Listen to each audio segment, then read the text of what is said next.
I don't know why they don't call it Laborless Day instead of Labor Day. First, I'll talk to you about the burglary we had of the Titan gun store on South Florida Avenue. I can tell you, first off, we're exceptionally frustrated with the Titan gun store.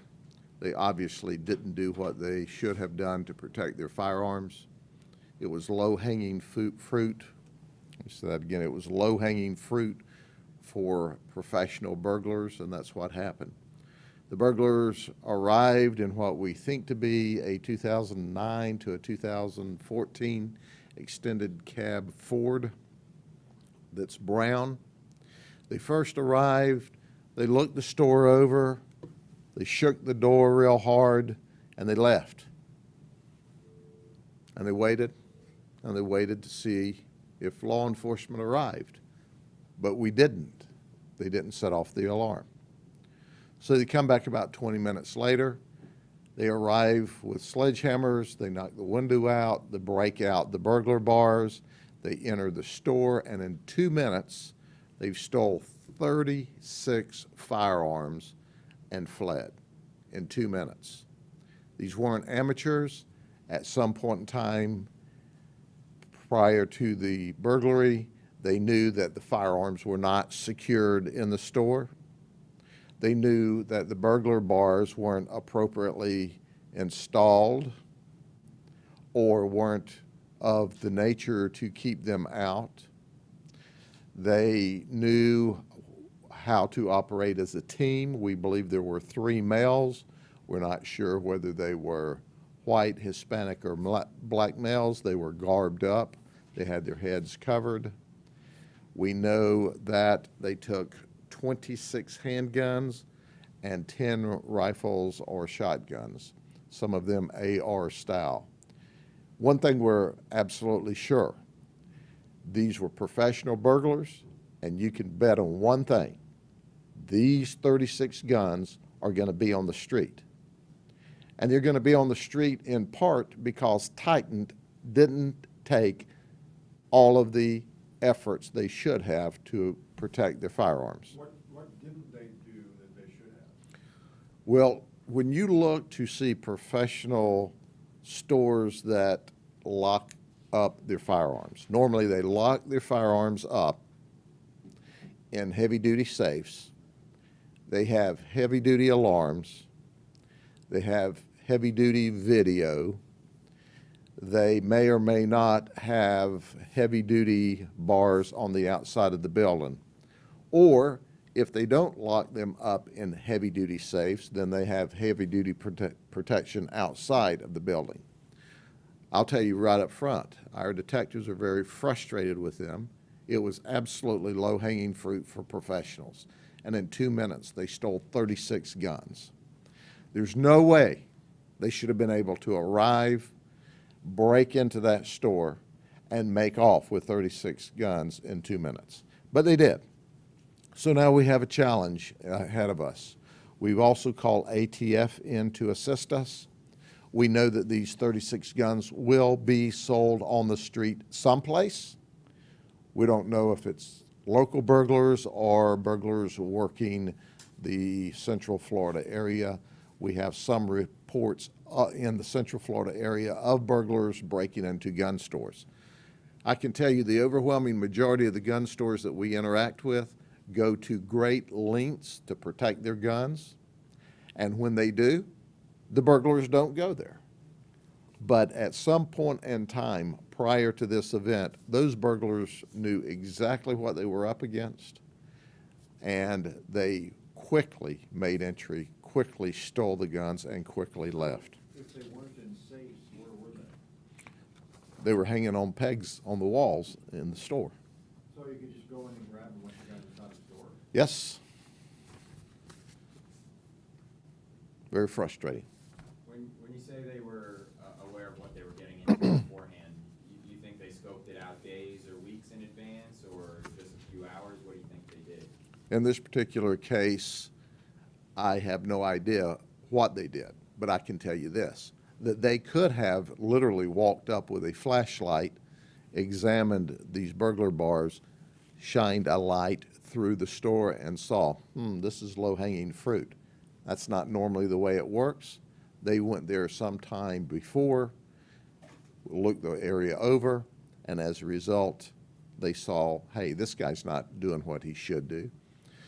People who run a professional gun store have layers of protection, and they also have layers of redundancy so that we can get good photos of the burglars that come in. To show, and I want to brag on my crime scene folks and my analyst. We recovered fingerprints from the burglar bars.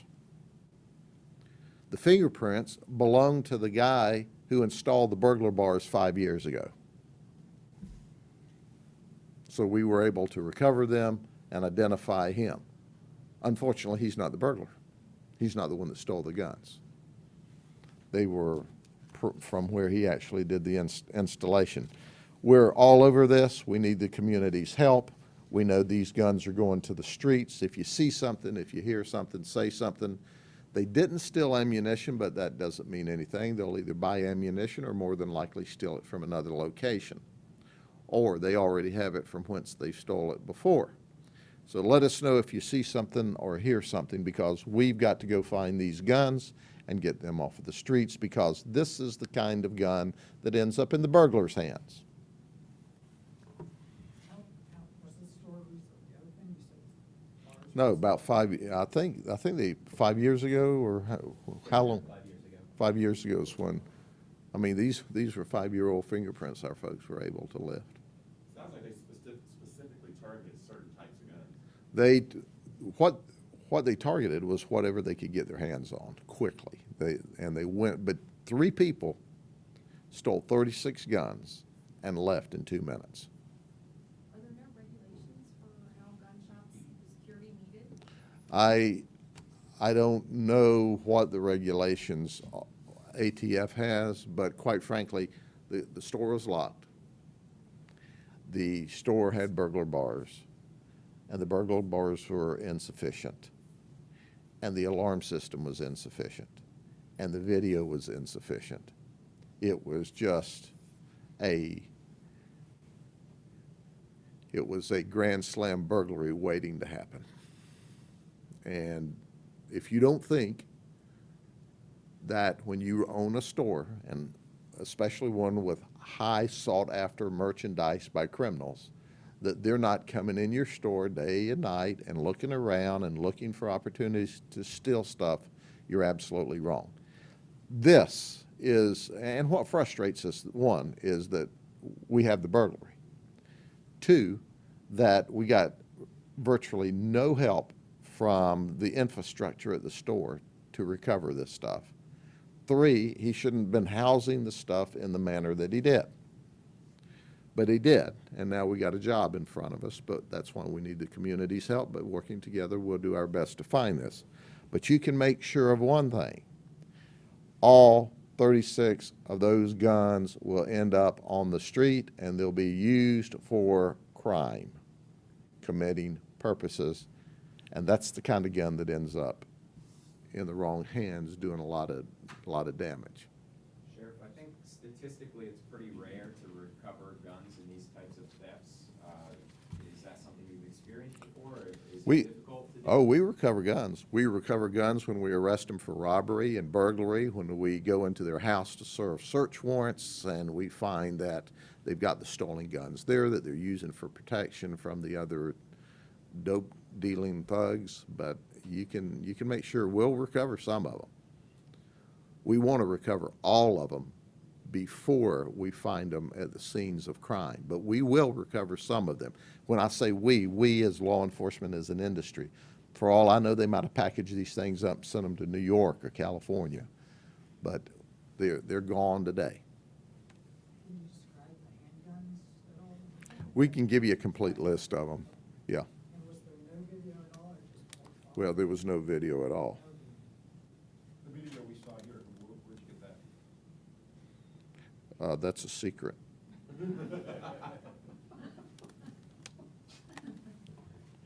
It's an investigative secret that we're not going to share with you, because if we shared it with you, it wouldn't be a secret anymore. But we're frustrated there was no video, and I'm airing, and this is a news flash for y'all. I'm airing him out if you can't tell, because I'm absolutely aggravated with him.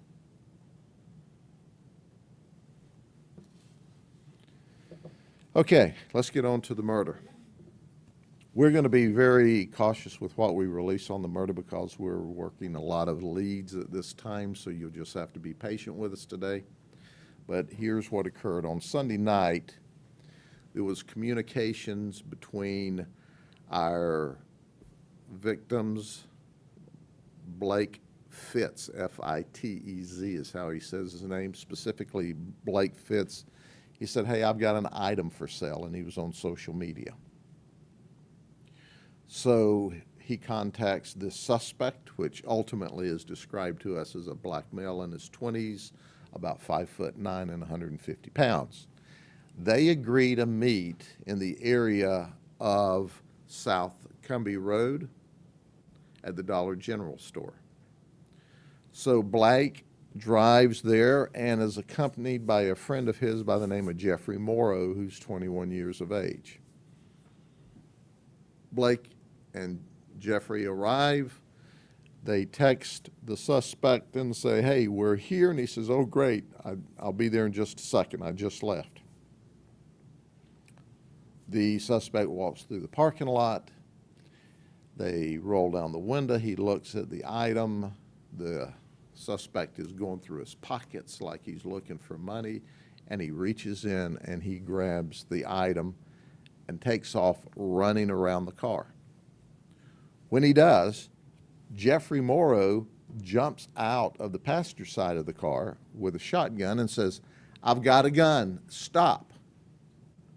Well, the suspect didn't stop, but he pulled a gun and he shot and killed Jeffrey Morrow and continued to run from the scene. Our deputies and detectives, of course, arrived on the scene. We are continuing to work diligently on some leads that we have at this time. That's why I'm being very circumspect with the information that I release. Can you tell us what the item was? I could, but I'm not. But I will later. Can you go back and restate that it was Family Dollar? I'm sorry, was it Family Dollar? Family Dollar, yes, sir.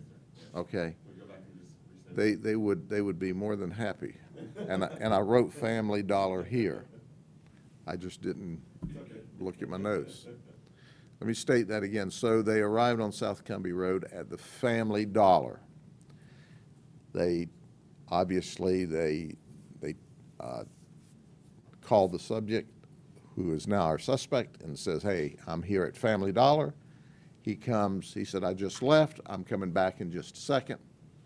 He arrives back, walks up to the driver's side of the vehicle. When he walks up to the driver's side of the vehicle, the driver, who is Blake, rolls down the window. He looks at the item. The suspect's going through his pockets like he's looking for money, and all of a sudden he reaches in, he grabs the item and takes off running around the car. When he does that, Jeffrey jumps out of the passenger side of the car with a shotgun and says, stop, I've got a gun. At that point in time, our suspect pulls his gun and shoots and kills Jeffrey and continues to flee. We're looking for them. We're following up some leads at this time. But here's the clue.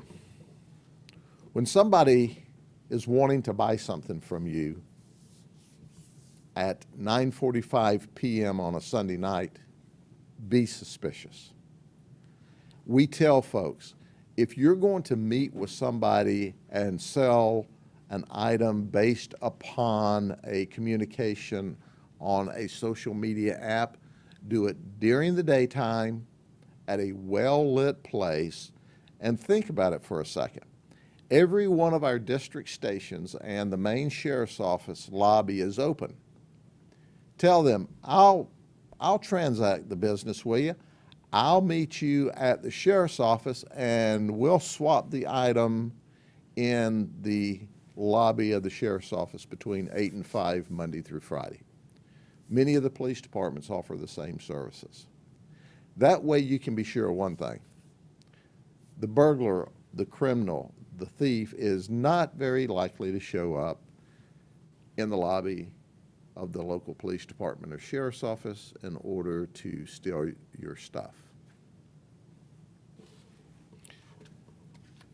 You run a great risk when you meet a total stranger outside of a store at night trying to sell or buy items. It should not only be buyer beware, it should also be seller beware.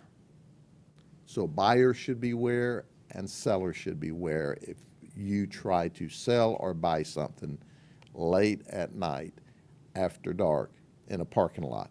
It's probably not going to end up very good. And it can end up very bad. And that's how it ended up for Jeffrey Morrow. It sounded like they were trying to protect themselves by carrying a firearm, but it still ended up bad. Still ended up bad. It's, you know, when you think you need to carry a gun with you or a shotgun with you to transact legitimate business, then that's problematic. And I've got to tell you, this Blake Fitz, the items that he was selling was his. He had legal access to them. He was not trying to create trouble. He just thought he had an opportunity to pick him up some cold cash. And now his friend's cold dead. Can you give any sense of how valuable the item was? Selling it for $450. Was there any indication that the item might have been, other than the high price, that it would be something that a criminal would want to have? I would suggest to you that the item was perfectly legitimate. And, you know, we can play 20 questions, but I'm not going to give any clues as to what the item was because we're at that point in the investigation. We don't want that released. But we will give that to you in due time. And quite frankly, we are working around the clock to solve this because we owe it to Jeffrey Morrow and his family and friends to put the murderer in jail. So here's a clue for you, Mr. Murderer. You made your last purchase or one of your last purchases because we're going to find you, we're going to arrest you, we're going to put you in the county jail. That's a guarantee. Maybe sooner, maybe later, but we're on your trail. Now sleep on that. Were there any witnesses at all? We do have some information that we're not releasing that we think will be very beneficial. He shot just once or more than once? We're not releasing that information yet because we want only him and us to know exactly how many times he was shot. And so whenever we pick him up, he'll have the opportunity to explain to us how many times he shot him and why he shot him. Thank you all very much. Y'all have a wonderful day. You can ask anything you want. I've heard of incidents like this happening in other places. Has this happened in Polk County before where someone needs to sell an item and it's like this? Yes, I mean, we have them ripped off all the time. I mean, it is not an unusual thing to show up to meet a total stranger and have your stuff stolen from you by the total stranger. So that's why we tell everyone, show up in the lobby of the sheriff's office or one of our district stations if you want to exchange. And if the people are legitimate, then certainly there won't be any problem. You shouldn't have the money in your pocket if you're going to buy something. Because if you go, oh, he's going to sell me this really cool thing for way under market, and it's only going to cost me $100 or $300. So you walk up to a total stranger who knows you've got that $100 or $300 or $500 in your pocket, and now he pulls the gun out and jacks you. That's what we call low-hanging fruit in the crime business. Don't be low-hanging fruit or dead fruit. One more time, what's the victim, the other seller's name? It was Jeffrey Morrow was just riding with Blake Fitz. Is Blake from this Polk County? Blake's from Winter Haven area, I think. I'll send all that